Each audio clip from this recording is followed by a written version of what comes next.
बिस्मिल्लाहिर्रहमानिर्रहीम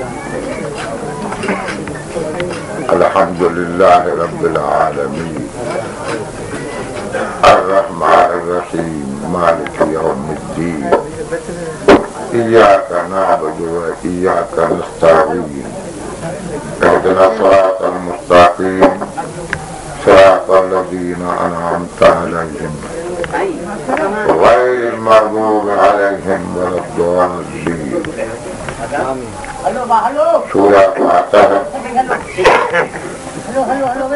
असां सबसे पकूं ऐं साराहूं उन रब करीम अदा कयूं जेको ॿिए बादशाह रहम कंदड़ आहे ऐं मालिक आहे फ़ैसिले वारे ॾींहं जो। असां उन जी इबादत था कयूं ऐं उन खां ई मदद घुरूं था। या अल्लाह असांखे उहा सभु बात ॾेखार जेका तो पंहिंजे नेक ॿारनि ते तुंहिंजूं नामतूं हुयूं उन्हनि खे ॾेखारी ऐं उन अवधर राह खां बचाइण जेका गुमराह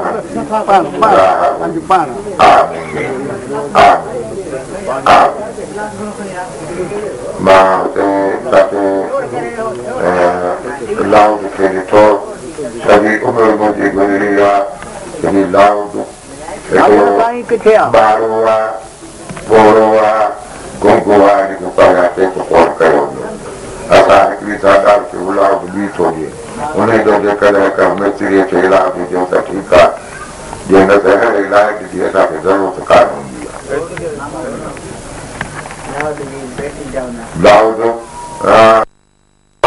जेको आवाज़ करे हाणे वेंदो लाल बख़्श हाणे वेंदो त लाउड खणी ईंदो टे पहिरीं खां लाउड लॻो आहे तव्हां टेक न कयो आहे ईअं त न कयो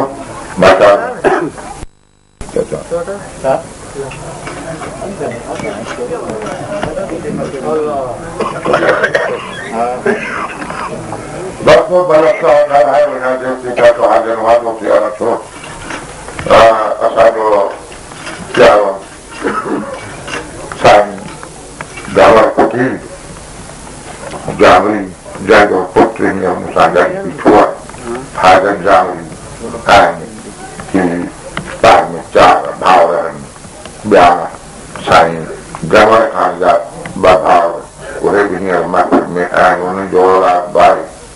इहा सॼी संगत जेका आहे सा ख़ुशि नसीब आहिनि जो इहो ॾींहुं उहो जेको मरहूम तजवीज़ करे वियो हो हीअ तारीख़ पाण ज़िंदगी में मल्हाईंदो हो सभिनी सुगड़नि खे ख़बर आहे रुतबा रब खां मिलंदा आहिनि। अदब हिकिड़ी ॻाल्हि आहे जो खेन खे बि इहा ई तारीख़ मालिकनि इन ते घुरायो।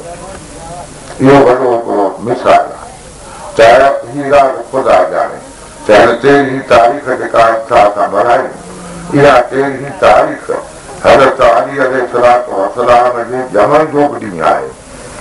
हीअ ॾाढी भलाई राति आहे उन भलाई राति में पंहिंजे हिकु हुजर ख़िदमत रब वटि क़बूल कई जो अॻु में ज़िंदगी में 13 पढ़ी उतार ते कचहरी कराईंदो हो 14 सरकार साबिर शाह ते बैतन वारी कचहरी उहा ई त अॻिते रखियो त हिन फ़क़ीर खे विसार में उहा 13 तारीख़ मिली।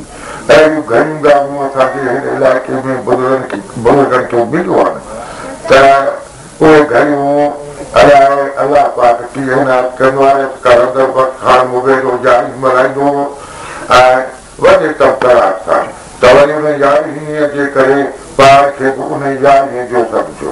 अहिड़ियूं घणियूं ॻाल्हियूं आहिनि तंहिं करे असां इहो सम्झूं था त कंहिं बाने जो जे माथो मिले माल त उॾारा थो थिए सो माथो को माल उहो हिन फ़क़ीर खे मिली वियो ऐं उहो त पंहिंजे वञी उन्हनि अलाह जे हुज़ूर में पंहिंजे मौज मस्तीअ खे पहुतो।